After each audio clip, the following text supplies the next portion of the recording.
The radical, fundamental principles of freedom, rational self-interest, and individual rights. This is the Yaron Brook Show. All right, everybody, welcome to Yaron Brook Show on this Monday, August 24th. I hope everybody had a good weekend.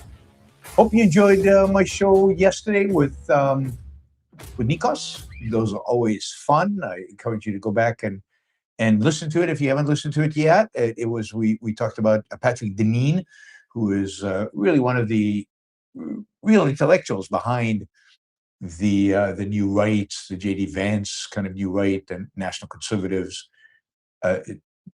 partially, but generally kind of the new right phenomena. So check him out. Check out the show from yesterday, and then Friday. The show was on part of my series on capitalism's critics, and it was on the Stanford, the new Stanford entry, Stanford Encyclopedia of Philosophy entry on capitalism, which was written by a dedicated anti-capitalist, which I think was interesting. So hopefully you'll go back and listen to those if you haven't yet. All right, let's jump into the news. And I know I kind of hate doing this to you. I don't know what your tolerance, guys, is for finance, but this seems to me still the most important story out there, and one that keeps evolving and developing, and I think a kind of foreshadowing the real challenges that America and the American economy are going to face over the next few years, and that is really what is going on in the bond market and how Secretary Bessent, the Treasury Secretary, is responding to it. And I think it's really interesting. I think it's fascinating what is going on. So just to give you again a background over this, think of it this way. Just to give you a little bit of history here. 5 years ago, just 5 years ago, the yield on America's 30-year government bond, that is the return that you expected to get if you bought a 30-year government bond, was below 2%. Below 2%. Now, 5 years ago, there was a little bit of inflation.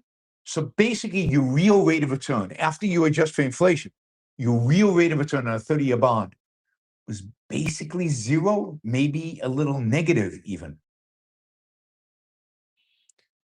But in other words, it was very, very, very cheap for the government to borrow 30 years. All they had to pay was 2% interest on what they were borrowing. Now, but a couple of weeks ago, when we just before we crossed the $40 trillion in national debt, the 10-year debt sold at basically an interest rate, and this is the benchmark. The 10-year is what your mortgage is related to indirectly, your car loan, basically all consumer borrowing is attached in one way or another, either directly or indirectly, to the 10-year bond. That interest rate was 4.68%. So way more than double, right? Below 2% to 4.68%. And the 30-year, 5 years later, when the government sold 30-year bonds, they had to pay, in a sense, implied interest rate of 5.31% to sell those bonds. Both of those, the highest they've been since 2007, 2008. So the cost of borrowing to the U.S. government has gone from less than 2% to 4.68 in the case of 10 years, 5.31 in the case of 30 years. That is a huge increase. And that directly affects the growing deficit, because it means that the interest that the government is going to be paying is going to be significantly higher way into the future than it has been paying in the past. And that is reflected in the fact that interest expense interest expense as a part of the U.S. government spending, I think is an all-time high, and it's above now $1 trillion. It's over $1 trillion and heading towards two in less than 10 years. So you got very, very high relative to recent history, not relative to the 1980s or the 1990s or the 1970s, but relative to recent history, very high long-term interest rates. And look, the short-term rate is just under 4%, so it's not that low either. But this became really worrisome because Trump is trying to lower your cost of living, he says, although every action he takes does exactly the opposite. We'll talk about tariffs with Canada in a minute. But he says he's trying to lower your cost of living. We've got elections coming up in November for Congress, and the Republicans look like they're going to take a real beating because American people are very unhappy with the cost of living. So the higher the interest rate is, the more expensive cost of living is. The more expensive your mortgage is, the more expensive your car loan is, the more you're paying on credit cards. If you're paying credit card interest rates on your credit card, the more you're paying interest on your credit card. Businesses, if they're borrowing money, if businesses are borrowing money to engage in business expansion or to build data centers or whatever it is that they're doing, interest rates are much higher. So their cost of business is higher. And at the margin, a lot of projects are not going to get funded because it's just too expensive. It's not worth investing in this project if I have to pay 6, 7, 8, 9, 10, 11, 12%, who knows what the interest rate payments they are paying to the bank for the money. So financing costs matter. They matter to the economic growth, and they matter to, therefore, to jobs, to economic well-being, and of course to the payments we all pay on the debts that we take on. And of course, the biggest debt that we take on is a mortgage, and mortgage rates are high again. They're not high relative to the 70s or the 80s or even the 90s, but they're certainly high relative to 5, 10, 15 years ago. And that's what people remember. And that's what people feel.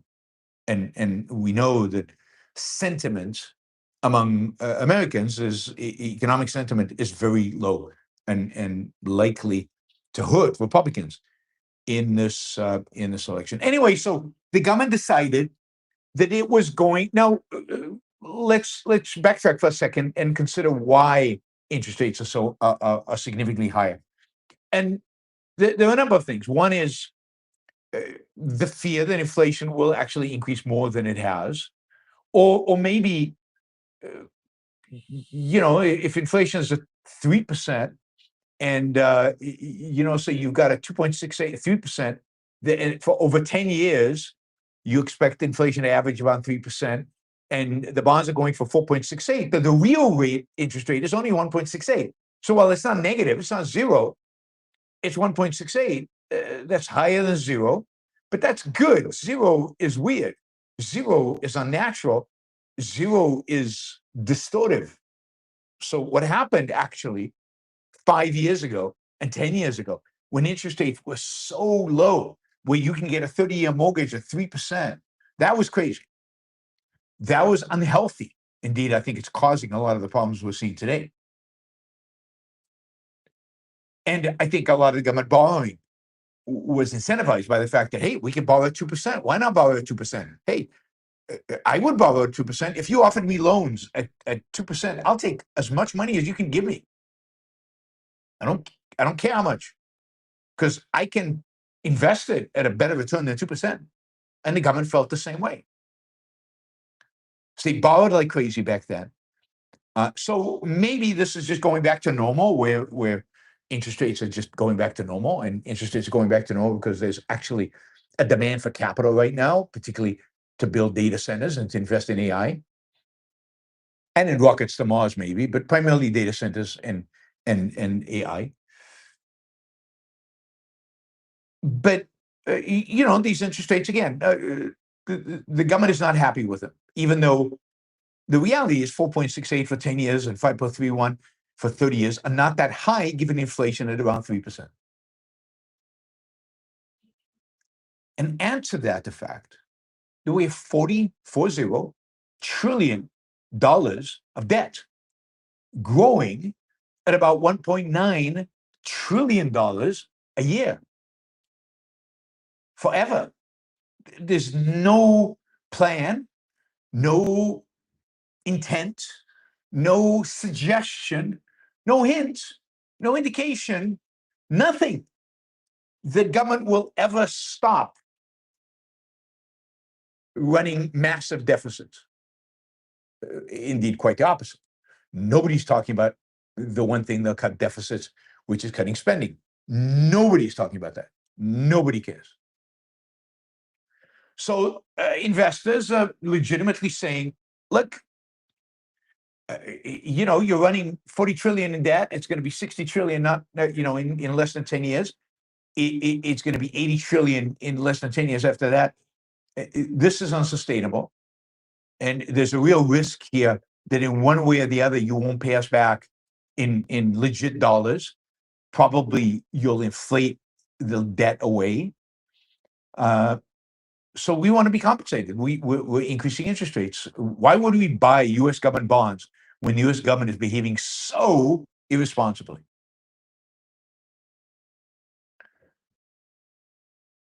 So the U.S. government is worried about this, and they decided that they're going to initiate a process of dramatic spending cuts and deficit reduction activities to drive the U.S. towards surplus so the U.S. can start paying back its debt. No, that's not what the U.S. government is thinking of doing at all. No, instead, the U.S. government is thinking, the central planners of this Republican administration are sitting back and thinking, how can we manipulate the market? How can we manipulate the market and drive interest rates down? Not by convincing the market that things are much better than they think they are. No. By manipulating it. Well, that's what, Treasury Secretary Bassett tried to do last week. He basically said that he was going to start buying U.S. long-term bonds, 30-year bonds, 10-year bonds. And of course, to fund that, he doesn't have, he has the cash, but that cash is going to be spent. So he has to raise money to do this. He's going to issue short-term bonds in order to fund it. And initially the market didn't do anything. So then he says, instead of $2 billion, we're going to actually increase it to $4 billion. And to buy back this long-term debt. And of course, if there's a new buyer in the market, demand goes up and price goes down. In prices, a new buyer enters the market, prices don't go down, they go up, right? There's somebody more bidding, which means interest rates go down. That's what the effect they're trying to achieve.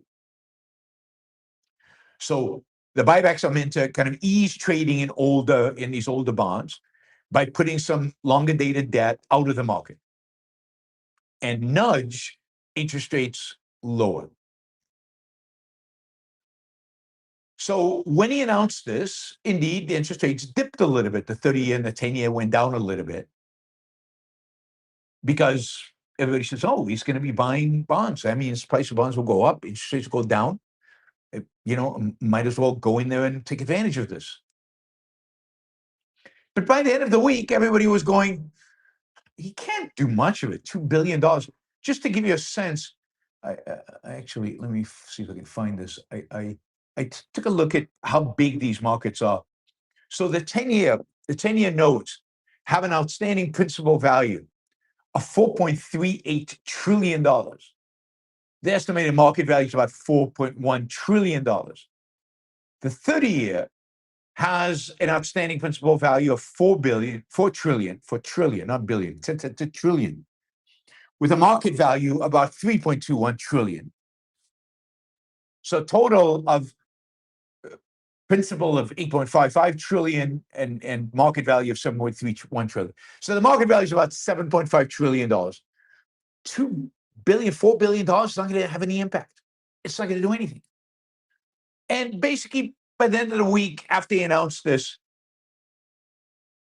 yields went back up to where they were before. So it had no impact, nothing, right? All the 10-year went back to 4.7, above 4.7. The 30-year went back to 4.28.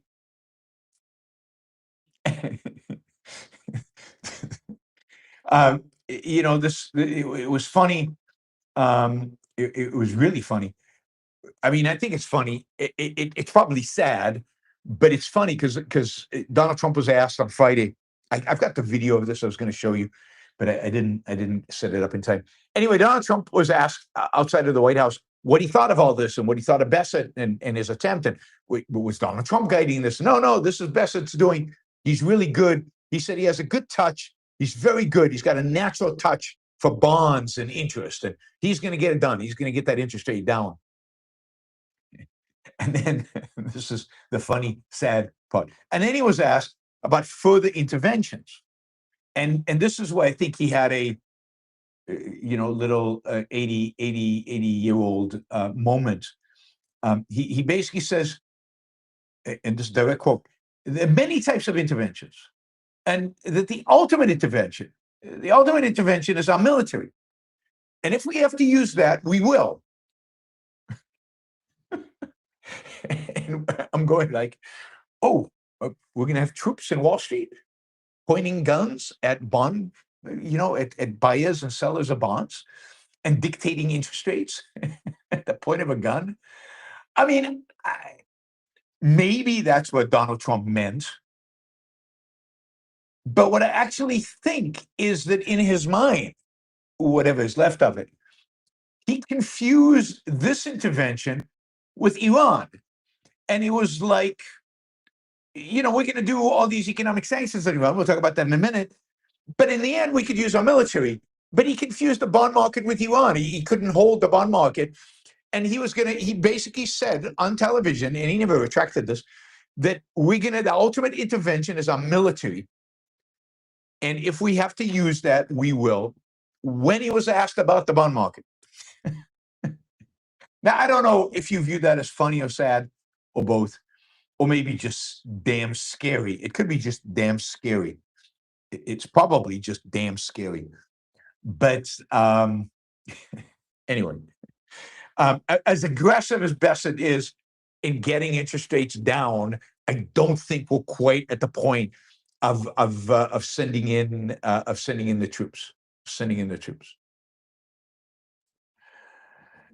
Anyway, so going from 2 billion to 4 billion, everybody said that's just it's peanuts. We're talking about a $7 to $8 trillion market. There's nothing's going to happen there. So today, rumors were that the Treasury was willing to spend all the cash it has to buy back these 10 to 30-year bonds. And that's almost $1 trillion. Now, it's a rumor. Nobody actually knows. But that's kind of an act of desperation. And of course, they have to issue $1 trillion of debt in the short-term market in order to fund that. There's no free money. There's no money coming out of nowhere. So one way or another, they have to raise that money. I mean, no intervention can reduce the underlying supply of debt. They're not printing money, not yet, right? Printing money would be inflationary. This is not printing money. This is just shifting money from one pocket to another. It's trying to manipulate what's called the yield curve, the interest rates at different points in time.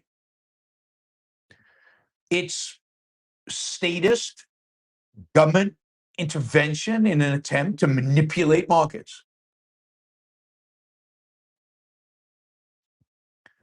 But here's the thing. Even at $1 trillion, Is that going to change the underlying fundamentals of pricing these bonds? Is that going to change the risk that you never get paid back? Is that going to change anything? It might lower the short-term cost of borrowing for the U.S. government because short-term bonds have a lower interest rates than long-term bonds.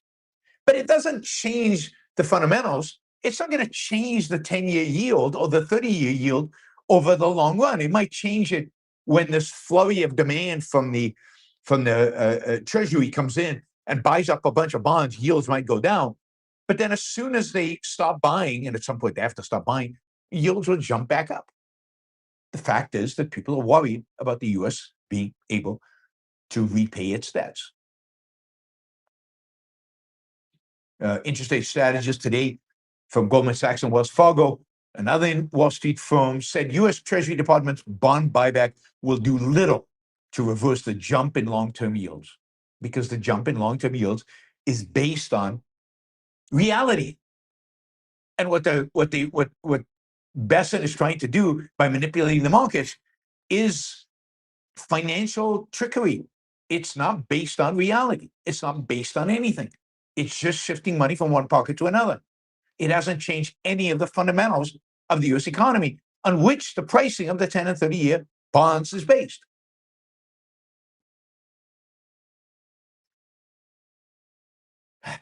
I mean, again, this is a Republican administration, supposedly pro-markets.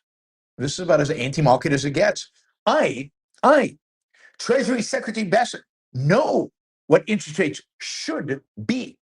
I don't like where they are today, so I'm going to try to manipulate them using the vast resources of the Treasury Department. I mean, this is central planning 101. I mean, it's enough, it's bad enough.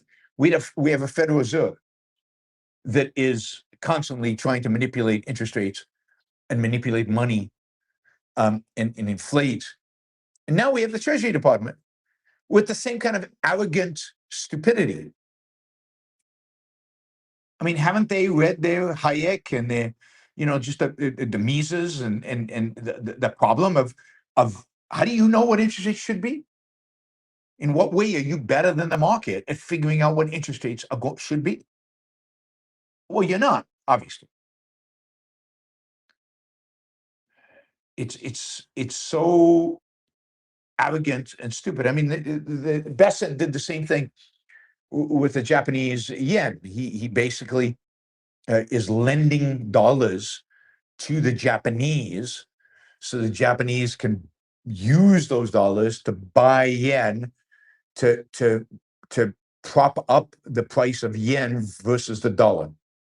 And then we blame the Chinese for currency manipulation. Well, we're doing exactly that. We're manipulating our interest rates, we're manipulating the yen, and the Federal Reserve is manipulating the dollar all the time. This Besson is acting, he's Treasury Secretary, and he's acting like he's a hedge fund manager. And he wasn't a very good hedge fund manager, from what I understand.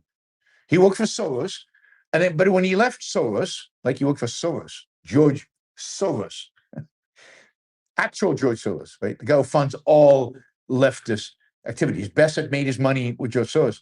Then he left Soros and he started his own hedge fund. And from everything I've read, he was a failure at that. So now he thinks he knows better than the market. Hate Treasury secretaries that think they know better than the market. Here's Besson talking a few days ago. We believe that there are many underlying factors in turn that the market is not looking at. Oh, yeah. The market doesn't see stuff that you, smart Besson, do see.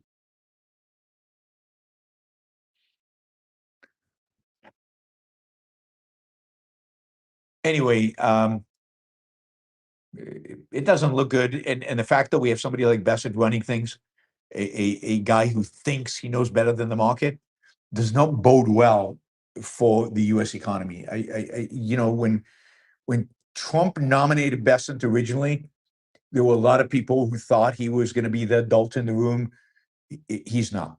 He's not the adult in the room. He is a little central planner who has an arrogance about him that is unjustified by his knowledge or his actions. If you want to cut interest rates, you want to lower interest rates, particularly long-term interest rates, there's one way to do it, and that is to be an adult. That is to realize the real problems that we face in the world and to start talking to American people about cutting government spending. Cutting government spending. And look, if you're thinking about investing in bonds, there's competition. There's real competition. Right now, lots of private equity funds and lots of real estate funds are raising huge amounts of money to build AI infrastructure. Investment grade companies, these are companies that are low risk, not quite as low as the government, but low risk. Investment grade companies have sold nearly 1.5 trillion in bonds this year. That's a 36% increase from 2025. And, the big tech companies, it is 200 billion. But a lot of the rest is money to support the big tech in terms of AI infrastructure. And, the reality is, here's the reality, the difficult part of this. If we hit a bad economic patch, and I'm saying hitting as if it just happens by accident, but if something happens that causes us to go into a recession or worse, some kind of financial crisis, the government is going to have, and the government will want to bail everybody out. They'll want to stimulate the economy. They'll want to pour money in. And arguably, pouring money in is how they caused us not to feel the pain of lockdowns, at least the financial pain of lockdowns during COVID. But imagine we're at COVID now, and they wanted to, give us $2 trillion to make us feel better. They can't borrow $2 trillion. Nobody's gonna give you additional $2 trillion on top of this. And if you did, interest rates would shoot up. Or during the financial crisis, when they wanted to bail out the banks and they borrowed $700 billion. How would they do that now? So they probably will try. And by doing it, they will drive interest rates even higher. Or, I don't know, they'd announce martial law and force investors to fund all this. There's just no money out there. Not the kind of money the U.S. government is spending. This just doesn't exist. And people are becoming more and more reluctant to actually fund the U.S. government, given how much the U.S. government is spending. So, yeah, I wouldn't be a buyer of U.S. bonds at these prices. I don't think, even though they look cheap relative to 5 years ago, they could get a lot cheaper before we're done in this cycle. And the reality is the U.S. government is going to have very little flexibility if we get into a crisis. And maybe that's a good thing. Maybe they won't be able to do anything, and a crisis will actually be rehabilitative. Maybe. Or maybe we sink into a Great Depression. Who knows what they do? But I can tell you, with 40 trillions of debt and interest rate costs of over 1 trillion, and the kind of projection, which we'll get to in a minute, of expenses looking out 10, 20, 30 years, the U.S. economy is in trouble. The whole West is in trouble. The whole West is in trouble. So anyway, we got a central planner in charge, and it's not good. It's not good. And all right. So one of the solutions that people are presenting, right, in our crazy political world that we live in, is the solution to the economic challenges that we face is, we are told, socialism. What we need, really, in order to solve our economic problems is a big wealth tax on the rich and higher income taxes and more government spending. But here's the thing. That's just in terms of the math, put aside the morality of it all, that just doesn't compute. There's just not enough wealth out there to tax to sustain the kind of economic programs the Democratic Socialists of America and the Democratic Party want to institute. Socialism is unbelievably expensive. I'll say that again. Socialism is unbelievably expensive, and we just don't have the money. We don't.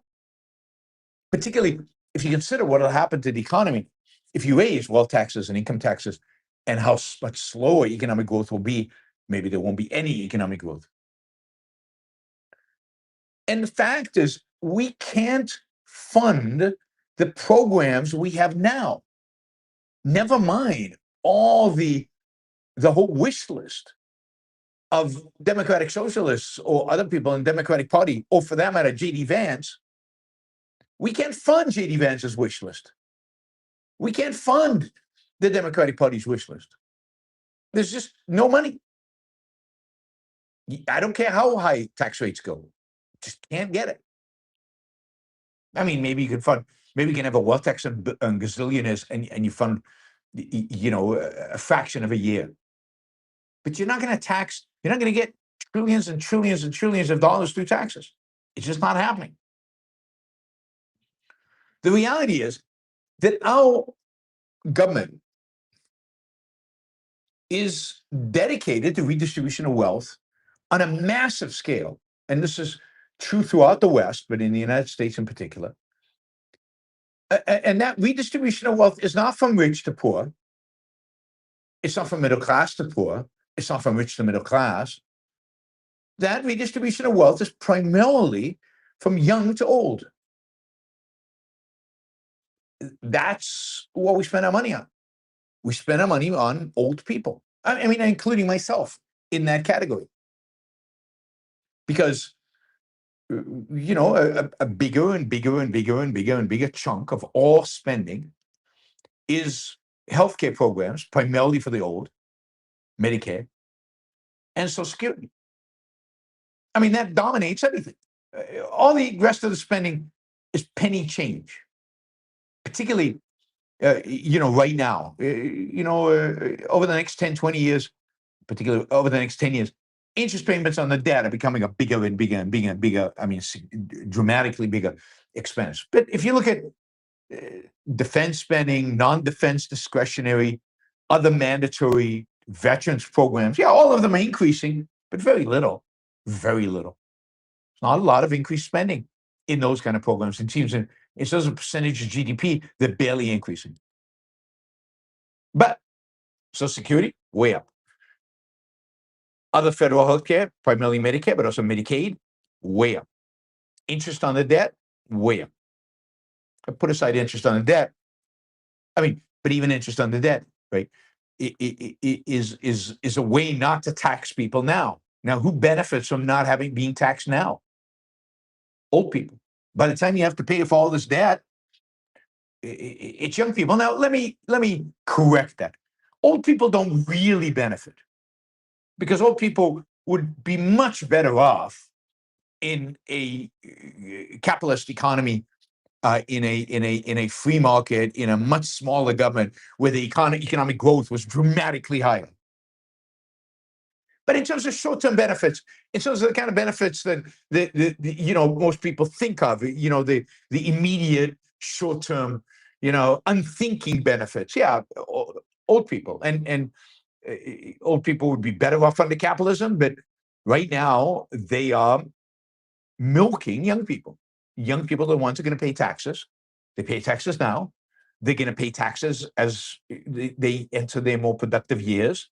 Their taxes are only going to go up. They cannot go down, because spending is only going up. And that spending is only going up because of Social Security and Medicaid. And here's the shocking thing about it. nobody seems to care. Old people certainly don't care because they're the beneficiaries. You think they feel a little guilty. But, their argument is we pay taxes, but you never pay taxes to justify this. Like your Social Security that you paid taxes has already been paid out a long time ago. When you paid it, it went right out. The trust fund that was built up, it's all gone. So very soon, you're going to be taking it straight from taxes. In a sense, you already are, because it's already all been paid out. Medicare, old people spend, for every dollar they paid in taxes, they get back 4. Social Security is a bad saving plan. It's very low rate of return as a saving plan. But Medicare is like one of the best deals in all of human history. You pay about $1 for every 4 that you take out. And most of the money that old people take out of Medicare, they take out in the last 6 months of their lives. It's very, very, very expensive to drag out death. Why people do it, I do not know. But it's very expensive. And that's when they spend their money. And they do it, again, where's that money coming from? It's coming directly from tax revenue. There's no other place for it to come. There's no saving account. There's no reserve fund. The same with Social Security. All the money comes in from Social Security and goes out. And today, there's less money coming in than goes out. So the gap, that's taxpayer money. So, and look, the politics of this is simple. There are a lot of old people. Baby boom generation is big. And old people vote. Old people are politically active. One of the things that shocked me about the Tea Party was how old it was. When you go to conferences of like activists, political activists, particularly on the right, they're old. Young people don't get that involved in politics. They're busy living, raising families, having a career, working really, really hard. They don't have time to do all the stuff these activists do. It's old people. So old people ultimately set the agenda. Look at the Senate and the House. It's like a geriatric ward of a hospital. I mean, senators and congressmen are falling down dead left and right. And a bunch of them are in their 80s and 90s. I mean, we have a term limit, I think on our board of directors of the Institute of 80 years. Because after 80, even in the best of shape, cognition starts to fade. But we're fine with our president being 80 and our congressional leaders being 80 plus, and our congressmen sometimes being 90 plus, and our senators being 90 plus. We're fine being run by people who can barely manage to walk up a flight of stairs. It's unbelievably shocking. Unbelievably shocking. And what are old people mostly incentivized to do? Status quo. Status quo. And make sure that the people who voted for them, other old people, keep voting for them, which means not eliminate Social Security. And again, this is not, if you removed the payroll cap on Social Security, for example, so people earning above $184,500, the money above that would be taxed at 12.4%, right? Between employer and employee, there'd be 12.4% of all that amount of money. You only get to about half or 2/3 of the windfall for Social Security. It's like you still don't make it up all make it up. And of course, you're taxing people, so there's less money going into productive activities. The economy goes even slower. You can't tax your way out of this. We on all the federal budget, we spend more money than we take in. Spending on entitlements is just skyrocketing. It's in the process of skyrocketing. And these programs, Medicare and Social Security, are unbelievably popular. They're the most popular things in government today. So nobody dares mention reforming them.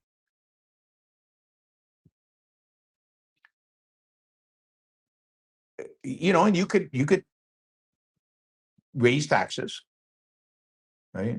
We could raise taxes on the super rich, but that's not enough money. It's just not enough money. Now, the only way to really raise taxes and become like Europe, it's raise taxes on the middle class, which is what American politicians are so afraid of doing. But all that means is Americans would raise taxes on the middle class so that we could pay what we promised to pay, what we're committed to paying already. So we borrow a little less, but it doesn't solve the problem. You just can't solve this problem with taxes. So just to fund the existing government would require massive tax increases. And now you want a gazillion new programs, more redistribution, more government involvement, more government taking over the economy. It's never going to happen. And politically, nobody will ever vote for it. Right? If you look at some of their ideas, right? Medicare for all, right? The 10-year federal cost of Medicare for all is more than $33 trillion. That was a decade ago when they did the calculation. So it's more like $40 trillion today. Where's that money going to come from? $40 trillion. That's over 10 years. So 4 additional trillion every year. We're running 2 trillions in deficits right now. Raise the deficit to 6 trillion. Where's that going to come from? And the deficits are only going to increase with Social Security and Medicaid going out of control. So, and then they also want these large-scale energy infrastructure programs, solar energy and windmills and all this other stuff. Something around $8 to $12 trillion. And then free college, loan cancellations, reparations, housing for everybody, job guarantees. And they actually want to expand Social Security. We're not bankrupt enough, so we want to expand it. We're talking about tens of trillions of dollars. From where? You can't even, you can print all that money, but almost instantaneously it becomes worthless because of inflation. So, we would add somewhere between $70 to $200 trillion over the next 10 years to our current deficits. And that's on top of the 94 trillion that we're going to run anyway over the next 10 years. We're going to go from 40 to 94 trillion. So, yeah, it put aside how evil all this is, how immoral it all is. It's unsurprisingly impractical too. Socialism is impractical. Our current system, which is not socialism, is impractical. A mixed economy is impractical. It's a loser. So forget it. Right. Basically, Republicans and Democrats now are joining together to rule out any cuts to Social Security. Whatever happens, we're not touching Social Security. And if they're not touching Social Security, you can guarantee that they're not going to touch Medicare. Medicare is probably even more valuable than Social Security and more expensive. So I don't know how this all ends. It really, the numbers are staggering. The only way you can get around this, and this is what I think people are praying. If you pray, this is what you pray for, because you're not going to see political change. So what people are praying for is the economy growing at 5 to 6% because of AI. And if the economy grows at 5 to 6%, we somehow solve these problems, right? The economy grows, tax revenue explodes. We have so much money coming in that we pay off all this stuff relatively easily. Go find a 5-6% economy where that's going to happen, given the size of the government. I think it's possible. I think it's possible to grow at 5-6%. I think the U.S. economy is capable of that, certainly with AI. But you would need a very different set of government policies to achieve that. All right. Let's see. Guys, I mean, Michael is like, I mean, what's he, $205, almost all the money, all the super chat money coming in right now is from Michael. So Michael needs a little bit of help, to get to our targets. We need your help. So if any of you are generous enough to help Michael, help me get to our goals, then please jump in and do a sticker or ask a question with the super chat and get engaged, get involved, support the show. And not a lot of stickers. It's just basically Michael. That's it. Greg just did a sticker. Thank you, Greg. But and Rob has Robert has a question, and C. Avilas has a question. But other than that, it's Michael's day. So join Michael in supporting the show. All right. Last week we talked about the negotiations between the United States and Canada to try to avoid the United States imposing 50% tariffs on $20 billion of Canadian goods that the United States imports from Canada, or Americans, not the United States doesn't import anything, but Americans import from Canadians. Well, on Friday, that all blew up, and Canada basically withdrew from the negotiations. They claimed that the American demands were completely unreasonable, that America was trying to dictate to Canada who its trading partners should be, what kind of trade deals they should have with other countries. Plus, they were demanding all kinds of other stuff that Canada wasn't willing to provide. And as I said from the beginning, I think Canada should have withdrawn from those talks from the beginning and just unilaterally lowered its own tariffs to zero. That, of course, will not happen, did not happen. But they did, they left. Trump freaked out. He declared no more negotiations. And, starting Saturday, there are now 50% tariffs on a bunch of Canadian goods. He has then, I think since then, announced that he was going to impose more tariffs on Canada.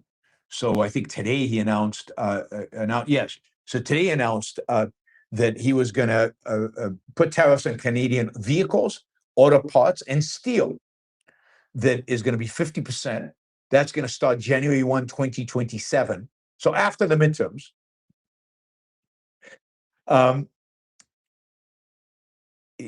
Canada has said that it's going to retaliate, that as of Labor Day, they're taking their time, they will put on tariffs on $20 billion of American goods, right? American goods. So,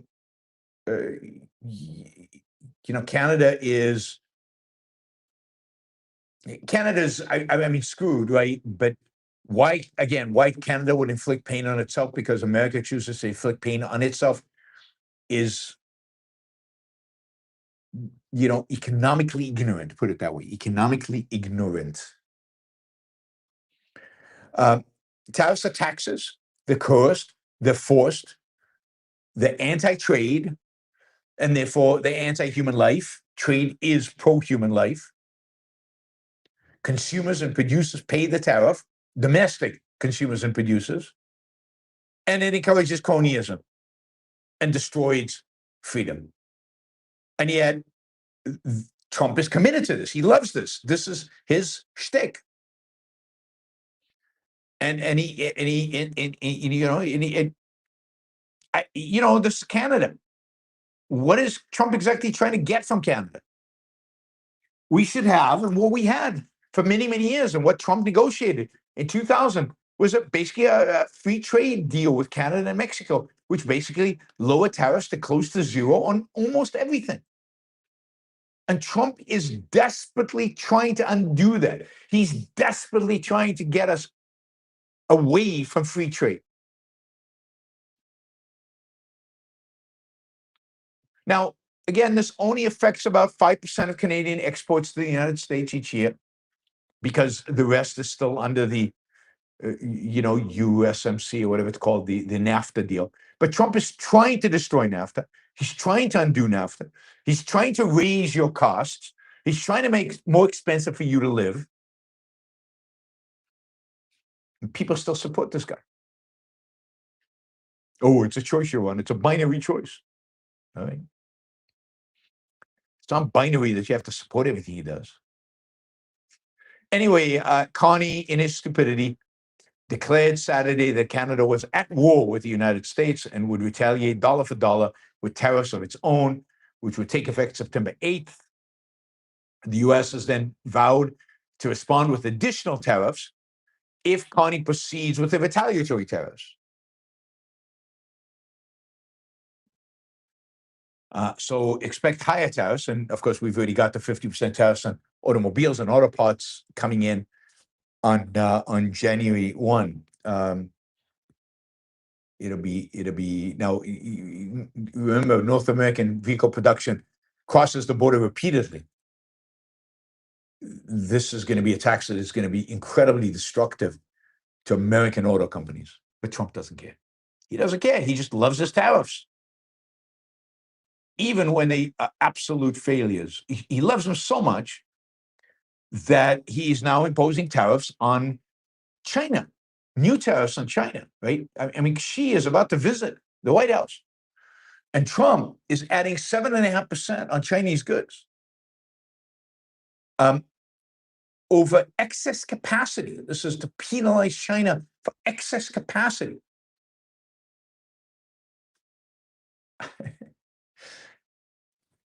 What are we doing? What are we doing? It'll be interesting. This meeting between Xi and Trump will be interesting in terms of how that goes. He's coming to the United States. Will Trump have any gestures? Will he give him stuff? Lower tariffs or whatever? I don't know. Will he even come? The biggest losers of Trump's trade war with Canada home builders and U.S. automakers. Right? This is from, I think, the Wall Street Journal.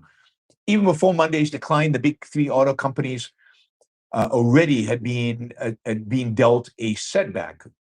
Early Saturday, when a new trade deal between U.S. and Canada failed to get finalized, leading the Trump administration to roll out its 50% tariffs on $20 billion worth of Canadian imports, and spurring Canada to announce retaliatory levies that will start September 8th. If the deal had gone into effect, U.S. tariffs on Canadian-built automobiles had been expected to drop to 15% from 25%, in what would have been a win for Detroit's Big Three. Instead, the Canadian factories face an increase in the U.S. tariffs on their products in about 4 months. Meanwhile, automobiles built in the European Union, Japan, and South Korea enjoy a U.S. tariff rate of 15%, so they have a competitive advantage. So these American cars are going to have a disadvantage because pieces of them are made in Canada. It's insane. The trade group that represents Ford, GM, and Stellantis had previously complained about trade policies that provided lower tariffs for vehicles imported from Asia or Europe than for North American-built vehicles with high U.S. content. American home builders also are viewed as among the big losers due to the new trade tensions between U.S. and Canada. The Canadian goods facing new 50% tariffs of early Saturday include construction materials such as cement, paint, plywood, medium density fireboard, and other stuff. So in an attempt to lower your cost of living, Trump is doing everything in his power to raise interest rates, increase the deficit, increase government borrowing, raise the cost of homes by raising the cost of construction, and raise the cost of American automobiles, so American auto companies will have to lay off people because they won't be able to afford to keep them on. I mean, can you imagine a set of dumber? I mean, just plain dumber. Even the Democratic Socialists of America, at least you see the logic in what they're trying to do. They believe delusionally that government is a better provider of healthcare and all these other things, and they want the government to do it. But what exactly is Trump trying to do? And when every single day reality sends signals that it's not working, he doubles down. He doubles down. So, I mean, we've seen tariffs raise the cost of living for Americans. Americans are the ones who pay the tariff. It doesn't matter. He doubles down. Even when the Supreme Court rules is a particular version of the tariffs is unconstitutional, he doubles down. He finds a different way to enforce the tariffs. So it's kind of a dumb economics, just stupid economics. I mean, again, Trump inherited sputtering economy. An economy was growing slowly, but growing. And employment was good. And we're about to face this massive investment in AI, which was going to help the US economy. And he could have written this. I mean, we could be sitting on a 2.5% economic growth right now, maybe, maybe more, maybe less, but 2.5%. If he'd done a little bit to lower the deficits and to show some interest in cutting spending, we could have a really good economy right now. Instead, tariffs, trade wars that are not won, wars where we lose or where we go nowhere, that just end in stalemates. It's mind-boggling how dumb all this is. I mean, his deregulation was good. Energy policy is good. I mean, really good. The energy policy is really good. I mean, there's huge amount of potential in this country. And the environmental regulations, good. He got help from the Supreme Court by overturning Chevron.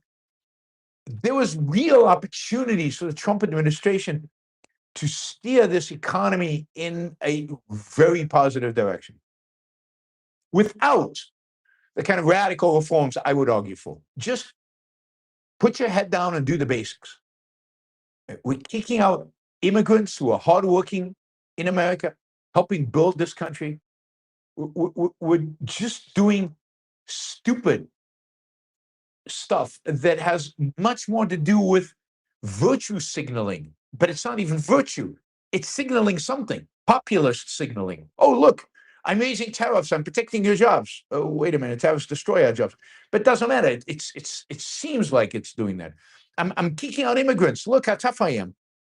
Why is that a good thing? It's hurting my wages and it's hurting the job creation.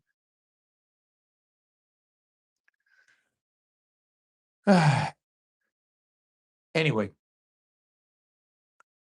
it is depressing because it's so unnecessary. It's so really just basic economic stupidity. I mean, I said, and people push back on me. No, don't call him stupid. He's not stupid. No, this is economic stupidity. I mean, the worst kind of just overwhelmingly ridiculous.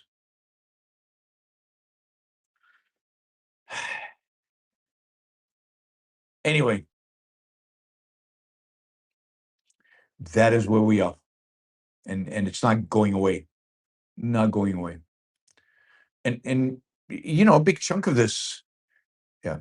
All right, let's turn to Iran, and then we'll talk about Ukraine, and then the DSA. Let's talk about Iran. Oh yeah, one kind of counterpoint, one positive news. The positive news is it's not in America, but the positive news is in South America.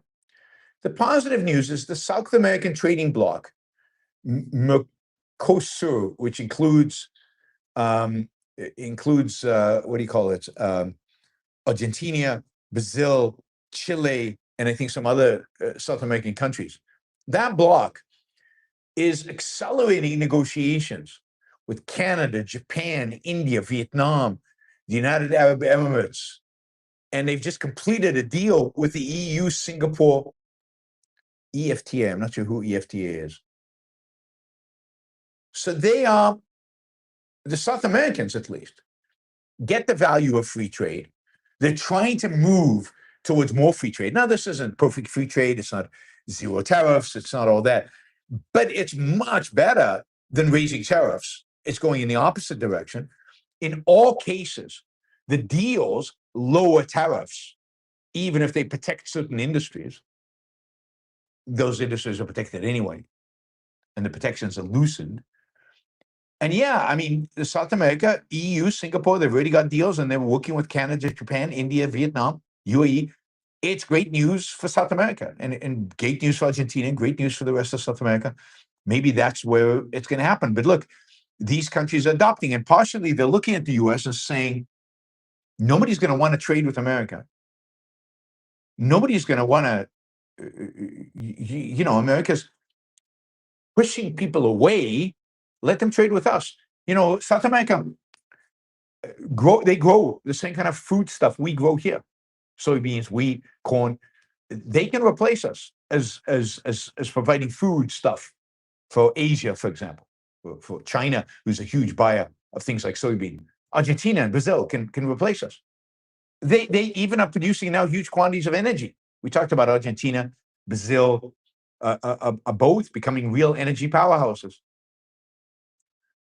They don't have tech, but in terms of raw materials, Chile has vast resources that it could be selling in the world. So they are going for trade.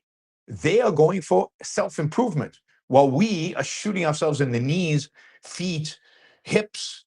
We haven't quite shot ourselves in the brain yet, but it feels as if we are. Any minute now.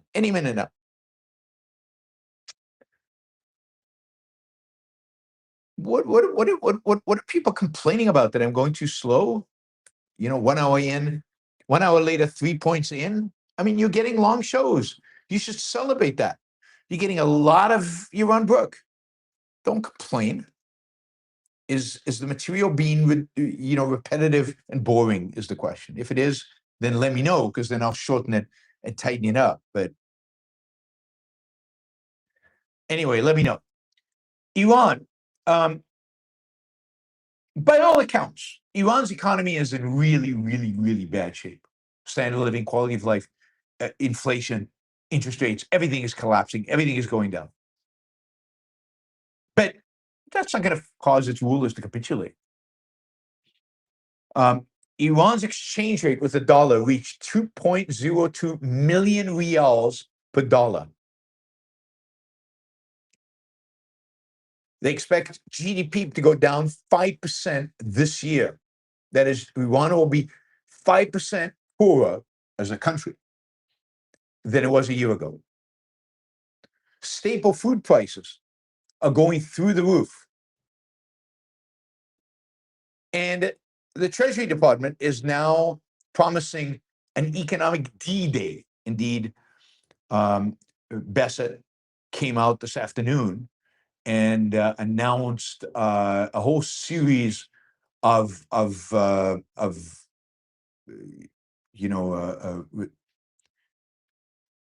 constraints on the Iranian economy, but primarily on people who help the Iranians. Now, what was interesting is what he didn't say. He didn't mention the Chinese.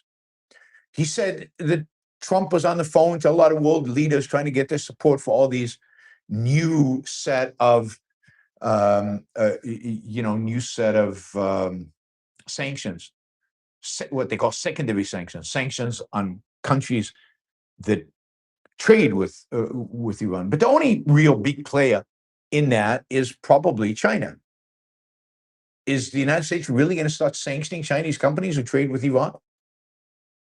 And what's China going to respond to that?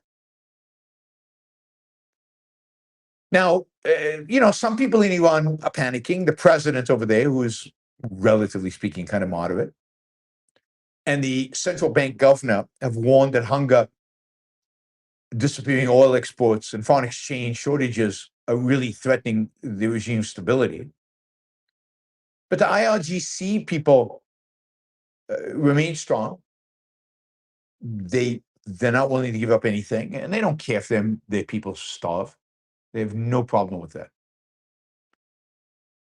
Indeed, top Iranian security official said Sunday that Iran would see any country's support for the new U.S. economic measures against Iran, right, as an act of war. Again, China. The U.S. has said it would impose an unprecedented level of economic warfare on Iran, and Bassett wrote an op-ed for the Financial Times calling it Economic D-Day. And today he announced all the stuff. He didn't really say much. And again, the 500,000 kilo gorilla in the room was the elephant in the room, whatever, was China, and he didn't really mention China, right? So this is what Bassett said today. At President Trump's direction, the United States Treasury has begun Operation Economic Outcast, an unprecedented campaign against the Islamic Republic of Iran and its enablers. In the Second World War, D-Day marked the historic beginning of a campaign with our allies to target and drive the enemy from its positions, including those in third countries. Today, in the same spirit, we are launching an economic onslaught against Iran's financial connections around the globe. Bassett said any entity that facilitates money laundering on behalf of Iran will be removed from the US dollar system. The clock just started ticking. The operation expands the categories for secondary sanctions on entities and countries that transact with Tehran, and also introduces new sanctions across a variety of vital sectors, including digital assets, gold, aviation, technology, and shipping. We've had 47 years of sanctions on Iran. 47 years of sanctions on Iran. Has that really done anything? Bassett said President is making phone calls to world leaders to cease their interactions with the Iranian regime. Bassett said economic pressure campaigns will not end until the regime stands alone. But it'll stand alone. So how long will the United States keep this up? How many administrations? What's to be expected? And again, has 47 years of sanctions really helped? No. All right, we will keep following the Iran story and see what happens. In the meantime, Ukraine, we kind of know what's going on with Ukraine, a real deficit of defense systems. Ukraine, though, is heavily investing in their domestic ability to manufacture weapon systems. They become very, very good and really leaders in the field. The United Kingdom now is going to help Ukraine acquire productive capacity. So Britain is going to permit the Ukrainians or a British company to share classified technical information about British components in the Storm Shadow cruise missile. So this is not an air defense system. This is an offensive cruise missile, potentially enabling production inside Ukraine. Now, this is strategically more important than just selling them the missiles, because this will allow the Ukrainians to develop their own military industry and their own military industry expertise. It shifts assistance from drawing down allied inventories of these weapons towards expanding Ukraine's ability to manufacture weapons itself. Now, again, we don't know what the production rate is going to be. We don't know when this transfer is going to happen. We don't know how long it's going to take to set up operations in Ukraine. We don't know who's going to finance all of this. Ukraine is running out of money and is trying to get the EU to give it money on an accelerated schedule. Russia, in the meantime, launched 143 drones and several missiles overnight. Ukraine authorities reported 8 people killed and 43 injured, and this happens pretty much every single night. But Britain is moving in the right direction. Licensing agreements provide, again, the Ukrainians with expertise and the capacity to produce it themselves, and makes them less dependent on Britain and the West. And that is all a good thing, not a bad thing. So, we've talked about the fact that Trump has kind of promised that Ukrainians could build the Patriot missile, but the companies, Raytheon and I think Lockheed, don't really want that because they don't want the competition. They don't want the Ukrainians building these missiles. They might do it cheaper and better than the Americans can, make them look bad. But that's the solution. The solution is let Ukrainians build this stuff. And I mean, if these military companies had any foresight, they would encourage them. And they would set up shop in Ukraine. And they would try to learn from the Ukrainians. All right, just return to the DSA, the Democratic Socialists of America, for just a little bit. I thought I'd talk more about this, but I'm not going to because we're running late. The thing about the DSA is, which is different than the Democrats, is that they're telling you exactly what they believe. They're not holding back. Democratic Socialists of America have an official platform. That official platform says its objective is to end capitalism, abolish ICE. I'm with them on that. It's the only thing I'm with them on. Eliminate sanctions against regimes, including Iran, end aid to Israel, abolish the Senate, and make the executive and judiciary subordinate to Congress. Congress being the House of Representatives, because the Senate is gone, and the House of Representatives being the most democratic of all the institutions. Right? They don't want a Scandinavian welfare state. They want something much more akin to East Germany. Right? Scandinavia is much more like America than what the DSA would like to turn America into. Scandinavia has very little regulations, very little controls. And, we've talked about Sweden as being heading in the direction of more markets, less government since the early 1990s. So now for 30 years, 35 years.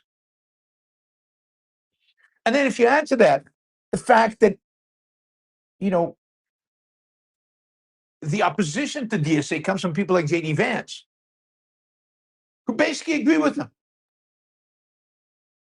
who also wants to expand government, manage trade, provide industrial favoritism, and explicitly take ownership positions in America's companies, in private companies. All we have today on the two extremes of the political map are two variations of the same statist, collectivistic, socialist system. And, the reality is that there's nobody out there, literally nobody. And this is what's really scary. Nobody in politics, but nobody even outside of politics. Nobody out there actually defending capitalism. The idea of American exceptionalism, something unique about America, something unique about the American system that was capitalist. There's literally nobody out there. As I've said, almost all the influencers online are statists and influenced by Marx. J.D. Vance, the presumptive nominee for the presidency in 2028 of the Republican Party, is influenced by Deneen, who's influenced by Marx. You can't differentiate them in any significant way.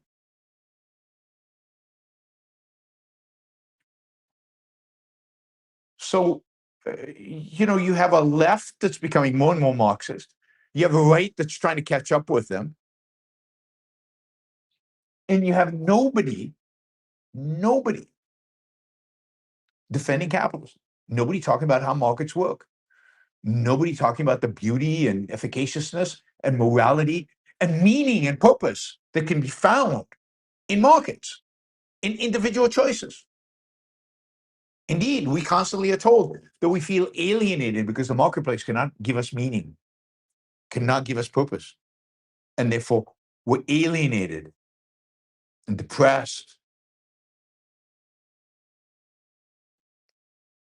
This is the diet that both the left and the right provide us on a constant basis, really on a constant basis. Anyway, we here on the Yaron Brook Show will continue to fight the good fight for capitalism. We'll keep talking about capitalism. Talk about capitalism. I thought I'd do a little section here on just an interesting phenomenon that you're seeing right now in the marketplace now, and I find it interesting, really fascinating, and it's as a business and it's as a business strategy, and it could have dramatic consequences in the foreseeable future in terms of prosperity and the future of AI. And that is really what Nvidia is doing. Nvidia is one of, if not the largest company, publicly traded company in the world.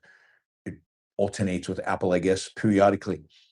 But Nvidia is the designer. It doesn't even manufacture. It's the designer of the chips used to run AI programs.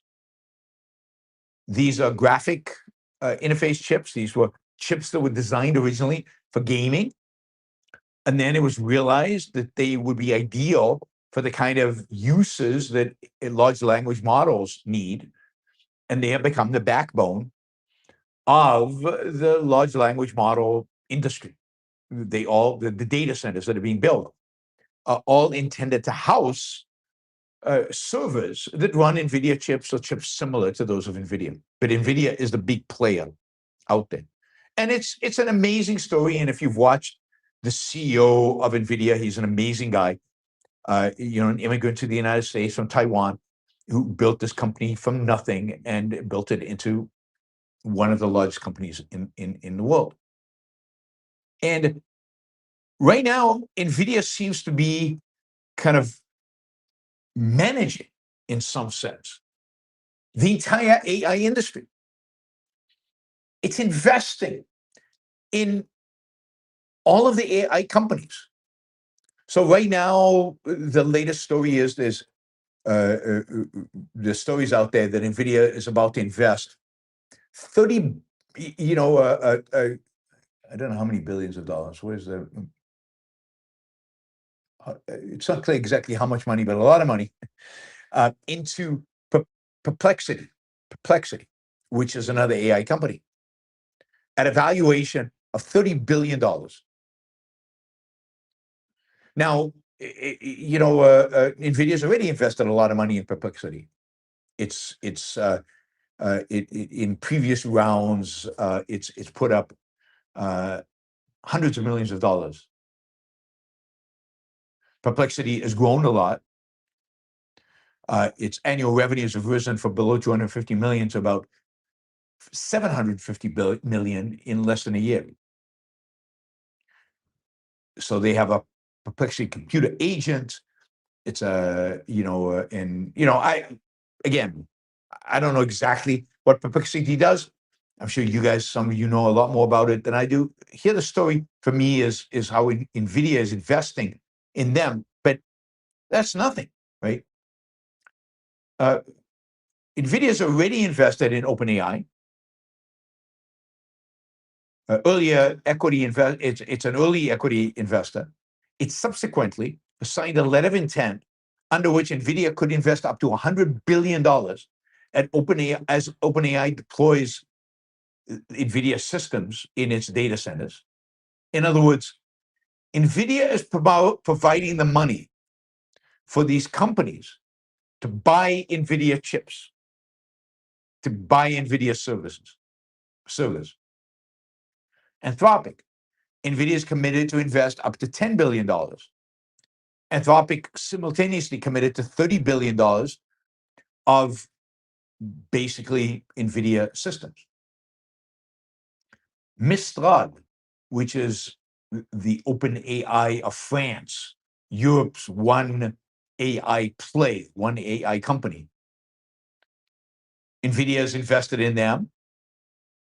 And again, Mistral is going to use that money to buy Nvidia machines.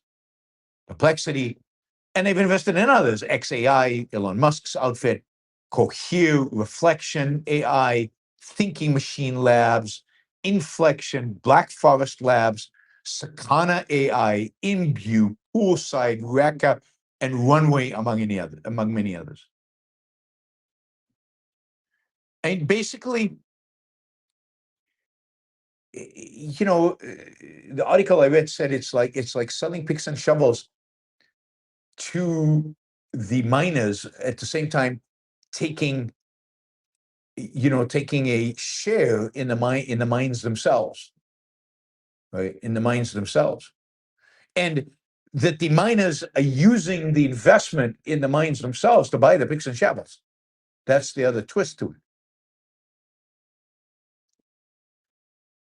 In fiscal 2026, it supposedly invested $17.5 billion in private companies and infrastructure funds, including AI model developers that buy NVIDIA products directly or through cloud providers. Now, and it's not even that. NVIDIA is also heavily investing in data centers. Now, it's not trying to own the data centers. Data centers are just buildings with servers inside. And of course, they require power and water and a whole bunch of facilities around them. So massive investments, right? But NVIDIA is obviously selling. What it's selling is a complete AI factory. The GPU, the CPUs, the networking, the rack system, and the software. So you just buy everything that goes inside the building. NVIDIA will sell it to you as a complete whole, as a set. In addition, NVIDIA is arranging financing for customers. So if you want to buy one of these NVIDIA things, NVIDIA will find you somebody to lend you the money to do it. And then it's also selectively guaranteeing land, power, buildings, and leases. And it's investing in model companies, in clouds and infrastructure developers that will generate demand. So, they are basically investing in every aspect of AI right now, in every piece of it. If you think recently, they announced an initiative with Apollo. These are private equity funds: Apollo, BlackRock, Blackstone, Brookfield, Goldman Sachs, and KKR, intended to mobilize more than $500 billion. $500 billion for NVIDIA-based infrastructure. Now, this is not NVIDIA's $500 billion. This is the private equity's $500 billion. Memorandums of understanding that the private equity will step in and invest. And again, this is, the idea is to turn compute capacity into an infrastructure asset and bring institutional investors, private equity investors, in to fund the whole thing. A good example of this is in Ohio. It's called Ports Pike Campus. A company called SB Energy will build, own, and operate the data center. OpenAI will lease it for 20 years and use as much as 8 IT gigawatts. I don't even know what that means. NVIDIA will provide credit support for the initial 4.25 gigawatts of land, power, and shell capacity. Again, don't know what that means exactly, with an option on the remainder, all the way up to 8, right? The site would be exclusively host NVIDIA compute. NVIDIA is investing $1.5 billion in SB Energy. I mean, it's amazing. Now, what worries me here? I mean, a couple of things worry me here. One, how do I say this? This clearly violates antitrust law as it is today. I mean, if they want a politically favored industry, the antitrust people would be all over them, all over them. It's clear violation, right? They're owning and contracting, they're giving people money and signing contracts with them to force them to be exclusively Nvidia. I mean, this is God, I forget the legal terminology for it, but there are legal terms for all of this. And in the past, companies that did this got into massive antitrust problems. Now, they're a favorite industry. They've sucked up to Donald Trump. They're not in trouble anytime soon. But over the long run, yeah, who knows? Secondly,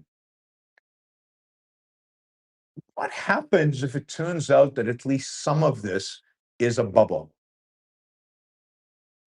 It seems like it all collapses upon itself. It seems like, and bubble, I mean here, not that the industry is not worth a lot, not that AI is not real, it's all real, but that these valuations are ridiculous. These valuations today are unjustified, and that there'll be a correction. Nvidia is buying into a lot of companies at very high valuations and investing a lot of money. And what happens? How does that all get written down?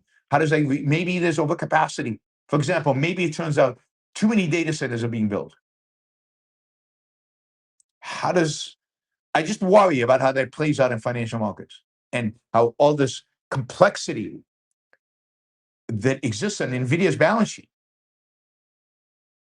is going to play out.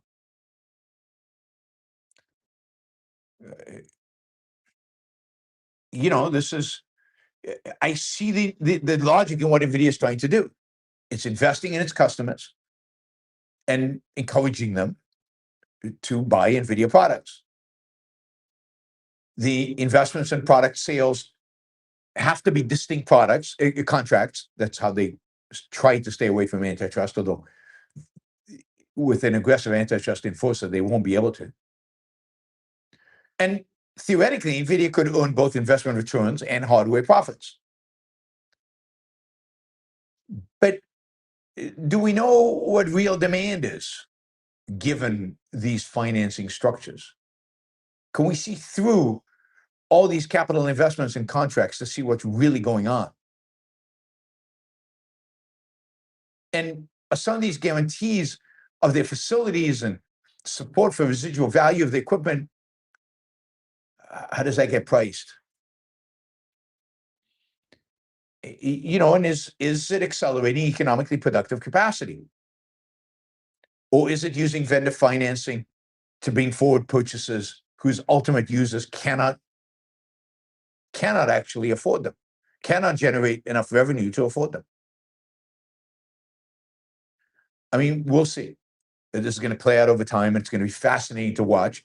I mean, Nvidia is becoming a chip, you know, a merchant bank, an architecture company, an underwriter of real estate, and an underwriter basically of the entire AI economy. And how that plays out is going to be fascinating to watch. I'm looking forward to it. I think it's really interesting, you know, and the guy's obviously brilliant, so I wouldn't second guess him. But there are risks. There are real risks. And even if there are no risks, it's just interesting. It's just damn interesting. All right, a couple of achievement stories, quick achievement stories. I don't know if you saw the video of this, but right now they're hosting the humanoid robot Olympics. I think it is. No, it's the World Humanoid Robot Games. They're called. It's in Beijing, and as part of this, they had a 100-meter sprint. Right, so the robots lined up, and they ran 100 meters, and a humanoid robot has basically beaten Usain Bolt's world record, which was I think 9.5 something for 100 meters. The the latest robot, Tiangong Ultra, can run 100 meters in 9.39. It runs funny, but it runs fast. It used to, by the way, not that long, a few months ago, it ran the same 100-meter distance at 21.5 seconds. So it's cut it in less than half. That's the kind of speed of improvement over 1 year, I guess. That's the speed of improvement over 1 year. So these robots are becoming more dexterous, more able, stronger, faster. A big part of running is balance control. Pretty impressive, right? So robots now run faster than humans for the first time in human history. Not only can they beat us in chess, in Go, but even in the 100-meter dash. And I think they've broken some other world records. I think 400 meters, I think, was also broken. 400 meters, in some sense, even tougher because 100 is straight. Here they have to run in kind of a circle or parts of a circle. And they have to sustain the running for a longer period of time. Pretty amazing stuff. All right, I know this story is going to hurt some of you. You guys are going to be in pain because of it. There's some good news coming out of Mamdani's New York. Now, it's small, little good news, but it's still good news. The city is putting together a package of more than 50 reforms, deregulation reforms. They include faster restaurant inspections, streamlined outdoor dining approvals, efforts to eliminate redundant permits requiring merely to serve frozen desserts, for example. Even the socialist mayor, has, in an effort to, revive or sustain a New York economy, has to reduce regulations on entrepreneurs. He can try to tax the rich as much as you want. He can try to play around with real estate and try to, socialize the housing. But when it comes to actual business creation, to actually running businesses, the solution is deregulation. Even a socialist city council and mayor know that. So it's modest. It's a lot of little things. But these are things that make a big difference for small businesses. And these are the things that can keep businesses in New York. And these are the things that can increase economic activity. So, good for them for doing this. He's also streamlining permitting for new buildings, housing, because he realizes that supply does matter in housing, and he wants prices to come down.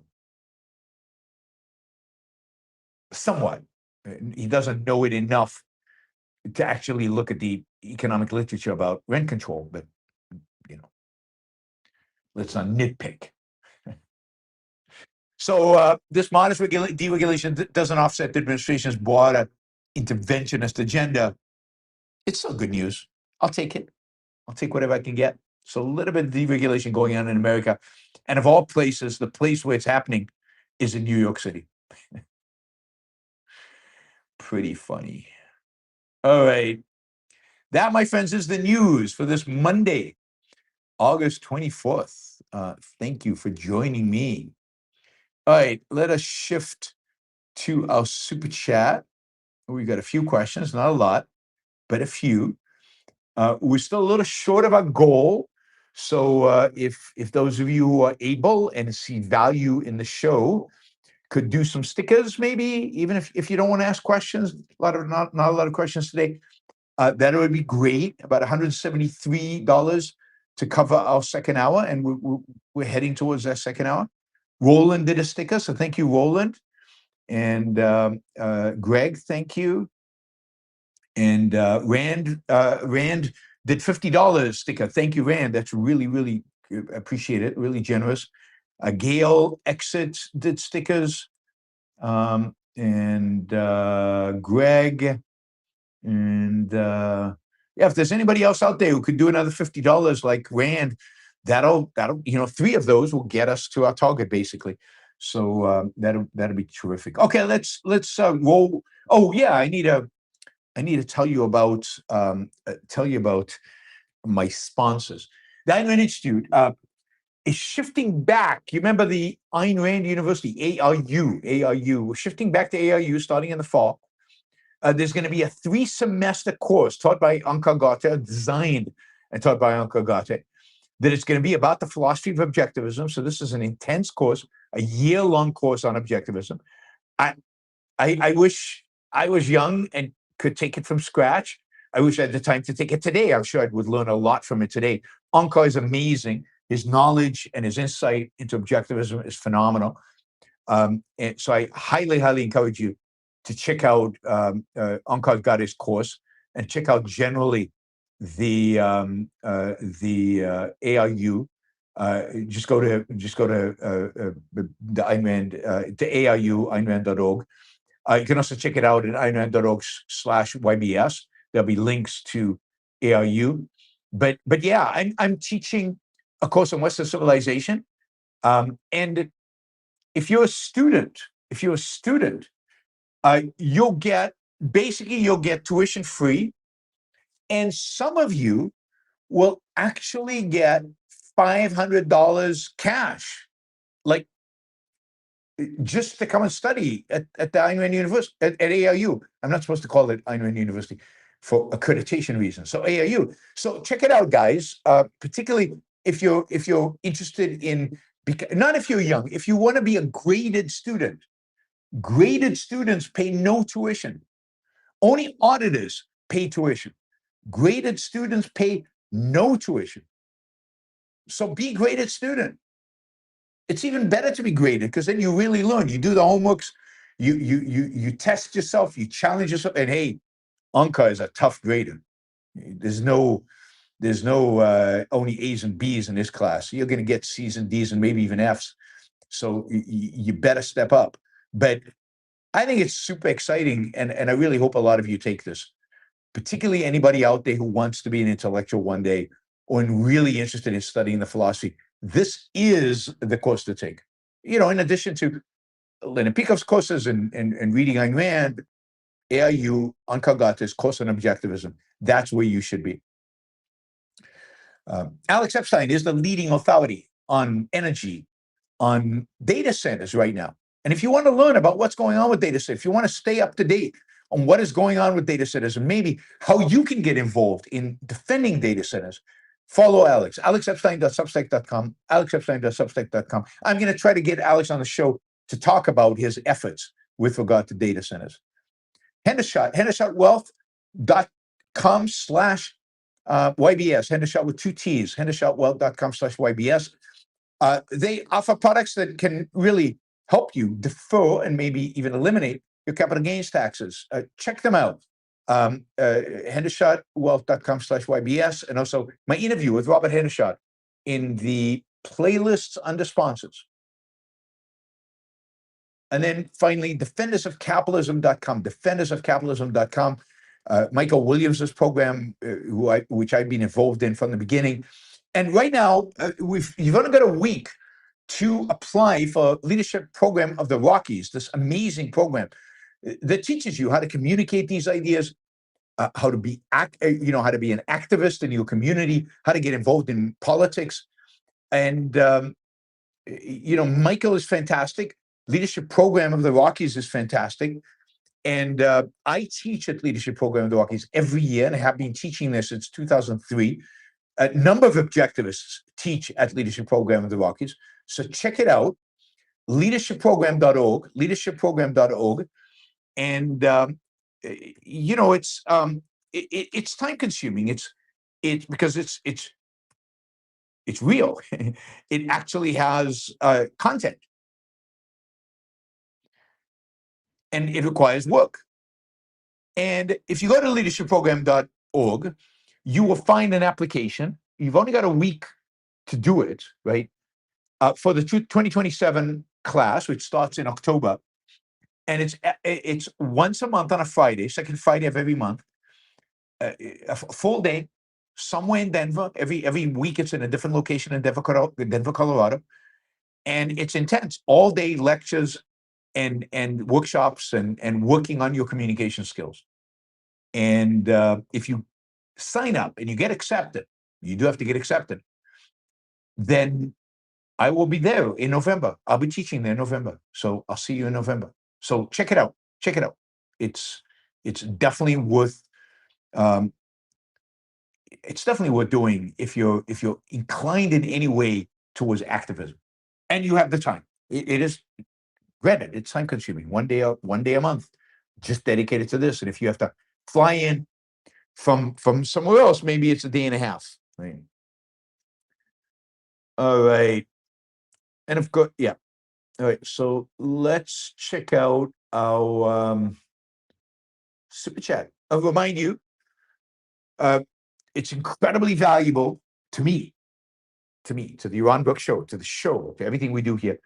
The monthly contributors, the steady monthly contributions that come in on Patreon and on PayPal. So highly encourage those of you who are not here live, who do not do a lot of super chats and stickers, to consider going to patreon.com or to paypal.com, putting in Yaron Brook show and becoming monthly supporters.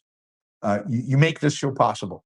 And at $10 a month, you get a ads-free version of the podcast. At $25, you get to participate on the panel every month when I do the AMA. For $250, you get a one-on-one meeting with me via Zoom every 3 months. For $500, you get it every month. And for $1,000, I'll do face-to-face with you in person. We'll go to dinner or something. So please consider supporting the Yaron Brook show at one of those levels and joining kind of the monthly supporters of the show. All right. We're still 173 short of the 500 we need to cover our second hour. So please consider coming in with a question, a sticker or something. It would be very, very, very much appreciated. But let's start with Michael, who's already put $200 into the show. So thank you, Michael. Michael's probably the leader on the Super Chat board in terms of providing the most support through Super Chat to the Yaron Brook show. So thank you, as always, Michael. Michael says, as a homeowner, do you have a right to place hidden cameras in your bathroom and record guests as they are on the toilet, provided you don't share the video to the public? Why is it okay legally to place hidden cameras in your living room, but not your bathroom? I mean, I think that the reason would be that there is, broadly in our culture, in our world, an expectation of privacy in somebody's bathroom. Nobody is going to go into the bathroom with you when you visit somebody's house. But people hang around the kitchen together. They hang around the living room together. And if you're babysitting a child these days, I think there's an expectation that there's some monitoring of your behavior towards the child that's going on. And again, that doesn't involve the bathroom, where your bathroom. Now, it might involve a camera in the child's bathroom. And again, I believe that the right approach to all of that is to let, and I think maybe that would be the legal approach, would be to let people know that cameras exist. If you rent an Airbnb and they have cameras in it, they are expected by Airbnb rules to let you know. Otherwise, your expectation is there are no cameras. So I think you should let people know. But even if you don't, you certainly shouldn't film in places where people expect to have privacy. Again, they don't expect to have privacy in your living room. Everything they do and say in their living room, they're doing and saying in front of you. I mean, I'm willing to be challenged on this. Maybe there is an expectation of privacy, but I don't think so. It's my house. So, but I'm willing to hear counter arguments. Right? So there's definitely a difference between a bathroom that the guest uses versus a child's bathroom that only a child uses, in terms of expectation of privacy versus a living room. Michael, do you find New York City to be more impressive than any European city, while Chinese cities are more impressive than New York and most American cities? Yes, I think that's right. New York City is more impressive than any, in terms of just the skyscrapers, the energy, than any European city. No European city comes close. There's just no real skyscrapers in European cities. But there's no question Chinese cities are more impressive, particularly Hong Kong, Shanghai, Guangzhou, in terms of skyscrapers, particularly Hong Kong and Shanghai. And maybe some other Chinese cities I'm not familiar with. Singapore is impressive. I'm trying to think of other places. I mean, Dubai supposedly is incredibly impressive. But it's like a modern, I mean, Hong Kong is like a modern New York. Shanghai is like a modern New York. It's what New York would be if they still have the energy and the spirit they had in the 20s in the 30s when they built New York, right? And they were using modern architecture to do it.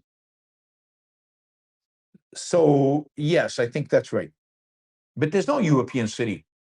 I mean, there are no tall buildings in Barcelona. There's no real tall buildings in London. Paris, nothing. I mean, a few tall buildings, but nothing, no skyscrapers. I can't think of a European city that has skyscrapers. It just doesn't exist.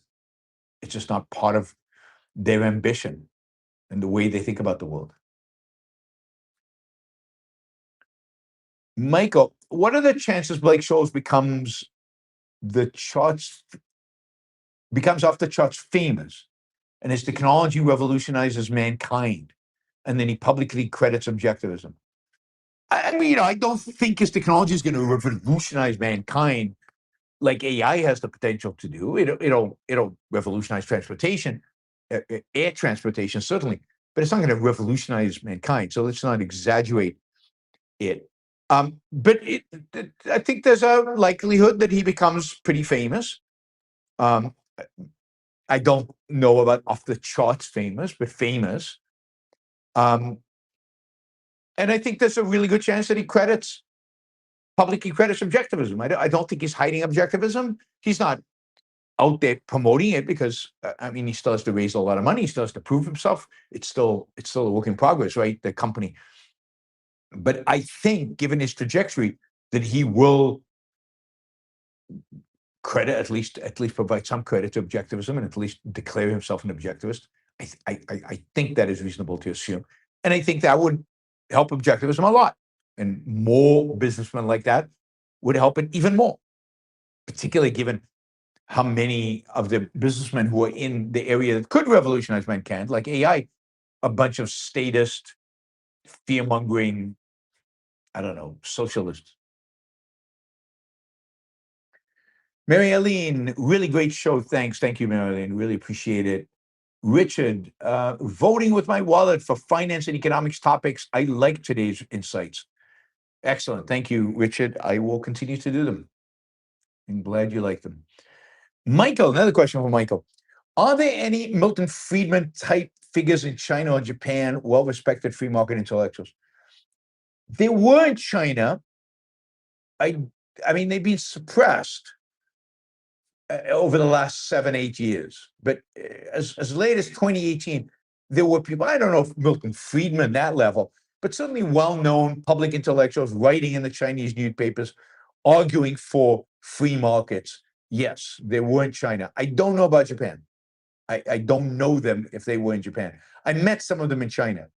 So they were in China, but I think they've all been suppressed since 2018. Sia Villas. Fareed Zakaria's take on the Odyssey sounds like Tom Holland's Dominion, reducing Greek values to raw conquest and crediting Christian egalitarianism for the Enlightenment. Can you review his video? Yeah, I'll look for it. That might be a good idea.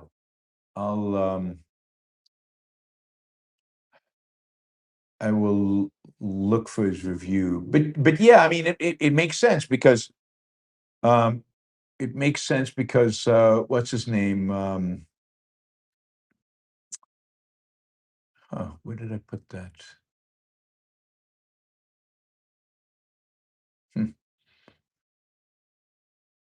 I can't find it. Oh, wait. It makes sense because of the filmmaker's orientation towards making a kind of a Christian movie and moving away from kind of the more Greek values that existed at the time, and you know, and I think they definitely see in a variety of different ways Christianity morally as an improvement over Greece.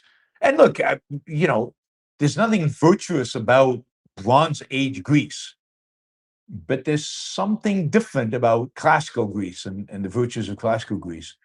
And Christianity is not an improvement over that. Rob, your discussion of bonds and finance is always informative and superbly honest. Thank you, Rob. Really appreciate that. I'm glad you enjoyed it.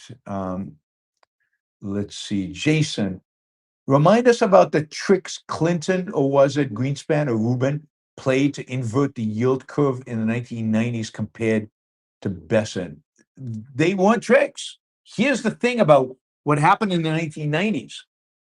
As far as I can remember, unless you know of something different, in the 1990s, when Clinton proposed Hillary Care, which was Obamacare on steroids, the yields on bonds went shooting up because they recognized that it would involve massive government deficits and government debt. And interest rates went way up, much higher than they are today. And the response of Clinton to that was to back off of Hillary Care. And at the time, the idea was that the bond vigilantes, that every time Clinton would propose something that was bad for markets, that would increase debt, that interest rates would go up and Clinton would back down.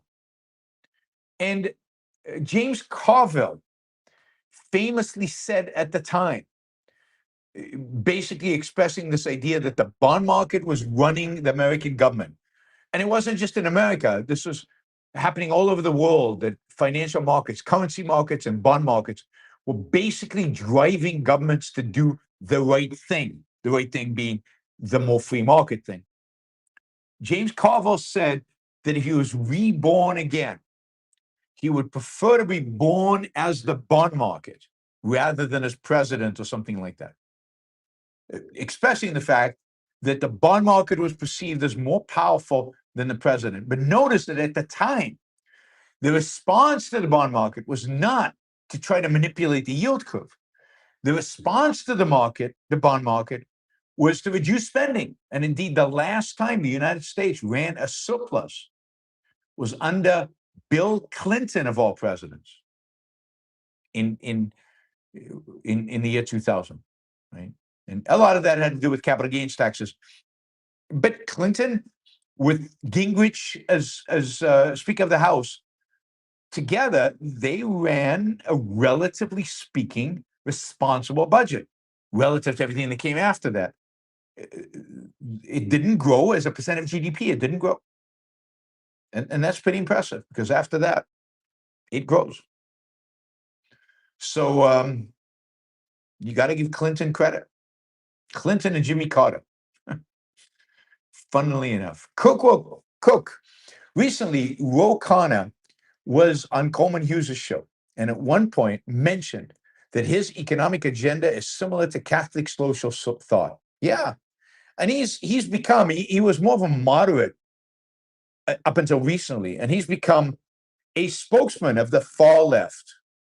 He's become more anti-Israel, and now he's also become economically far left. So he's moved way to the left, but way to the left is Catholic. The Catholics are leftists. Most of the popes know that, not all of them. Most of them know that. I mean, social justice is a concept that comes from Catholicism. All right, Raphael from Lisbon. No, he's in Seoul, South Korea. He's on vacation in Seoul, South Korea. I hope you're having a great time with your friend. He says, just watch Odyssey at full IMAX, an incredible experience. I'm glad you enjoyed it. It is an incredible experience. It's worth watching with all the flaws that I mentioned during my review of it.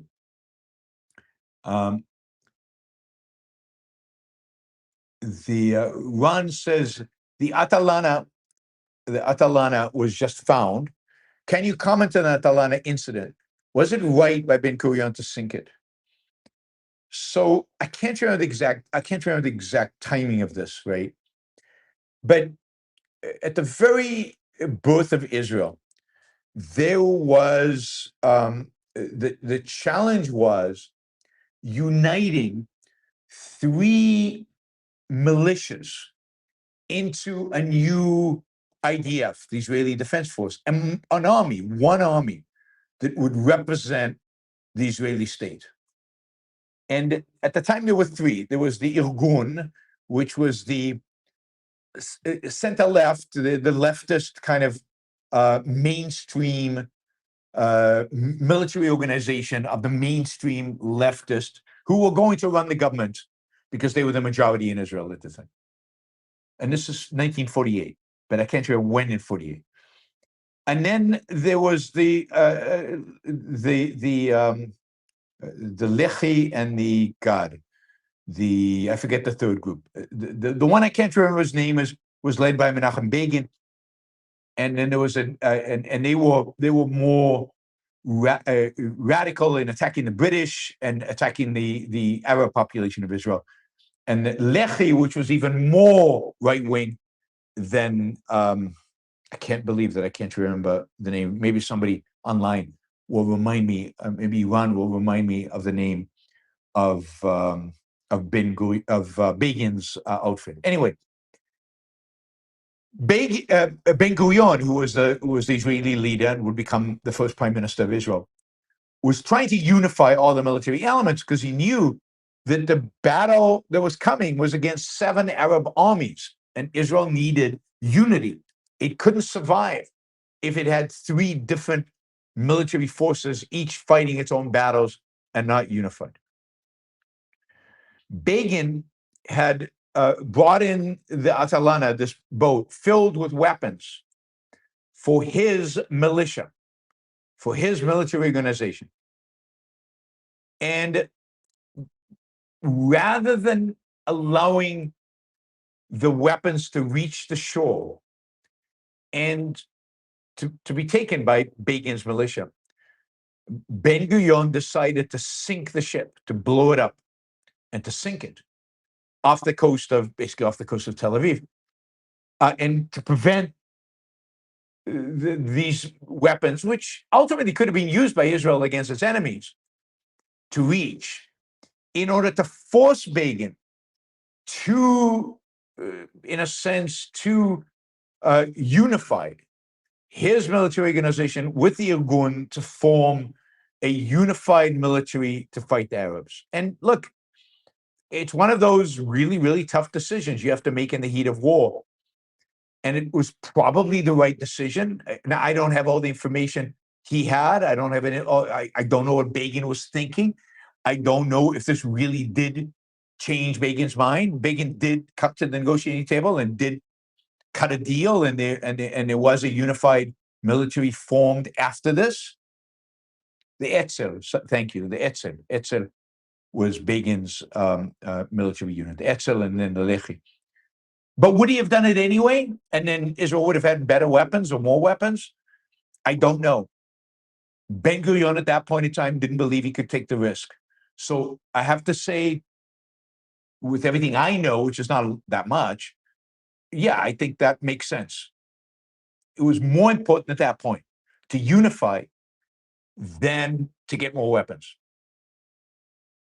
if that makes sense. Jennifer, have you heard of Dr. Ids? He is a British MD and nutritionist and does videos debunking the latest fear-mongering nutrition claims. He seems very knowledgeable and rational to me. No, I haven't heard of him, but I will look him up. Dr. Idz, I-D-Z. Interesting. Cool. Always looking for new stuff like that. Andrew, in light of your comments yesterday about having no desire to be in Israel, even to visit, well, I exaggerated a little bit. I like visiting. I enjoy being in Israel for short periods of time, like, a week. Would you say you have a personal antipathy towards it, or are you just apathetic? I mean, I exaggerated. I'm not. I don't have an antipathy, and I'm not apathetic. I like going to Israel for short visits. Israel, particularly now, has an energy, a vibrancy. I love seeing the new skyscrapers go up. Tel Aviv is an exciting city to look at. I like Haifa's kind of laid back, and I like visiting Haifa. I mean, visiting right now has a lot to do with family, and particularly, my mother just died, and my father's 91 and not in great health. So it's more associated with all of that. But Israel as a place, yeah, if it was short visits, I would want to go. I would go there, but I'm not excited. There's still something about Israel that's very collectivistic and oppressive to me. I know a lot of people don't see that, and that's fine. But to me, it's that way, and I don't share Nikos's longing for home or for where I grew up. I don't have any nostalgia to where I grew up. I like, going to the places where I used to hang out and just seeing them, and yeah, but it doesn't have deep meaning for me, or deep resonance for me. I'm quite happy going somewhere new. So anyway, for what it's worth. Oliver, how hard is it to get into the new program? I have taken a course in ARU and done the coaching and liked it. Any tips to get in? I don't think it's hard to get in at all. As long as you're willing to be graded, I think you're in. I think the hard part is to get the scholarship, and I don't know how hard that is. The scholarship is $500 in addition, but the tuition is free to anybody who's willing to be graded. So I would definitely go to the website, check it out, and see if what I'm saying is true, and sign up and do it. If you enjoyed it in the past, then definitely do it. Definitely do it. Hunter, Charles Freeman has a book called Holy Bones, Holy Dust, about how Catholic relics shaped medieval history. Anyone doubting the absurdity of Catholic thought ought to give it a read. Yeah, that sounds interesting. I'll read it. I mean, yes, the amount of emphasis and focus on relics and on what do you call it when you go to see the relic on God, the word escaped my mind. But anyway, in Catholicism is just astounding. And it's not like Protestantism is a vast improvement. In many ways, it's worse. All right, guys. Thank you. Thank you to all the super chatters. Really, really, really appreciate it. Thank you to all the listeners. I will see you again tomorrow. There will not be a show on Wednesday. I think there won't be a show on Wednesday. Maybe I'll try to sneak one in. I don't know. There won't be a show on Thursday for sure because I'm at a wedding. Friday, no. So Thursday, Friday, no. I'll try to do a show Wednesday. Maybe a show Saturday. No show Sunday because I'm giving a talk in Israel. Maybe Monday. And then Tuesday I'm flying. We'll get back on schedule on Wednesday, the following week. All right. Andrew asks, thank you, Andrew. $50 questions. Really appreciate it. Donahue asked if Rand left Russia in fear, paraphrasing, in total disdain. It's an ugly, I mean, this is what she said. In total disdain, not fear, right? It's an ugly, mystical country. Donahue questioned Russia's mysticism.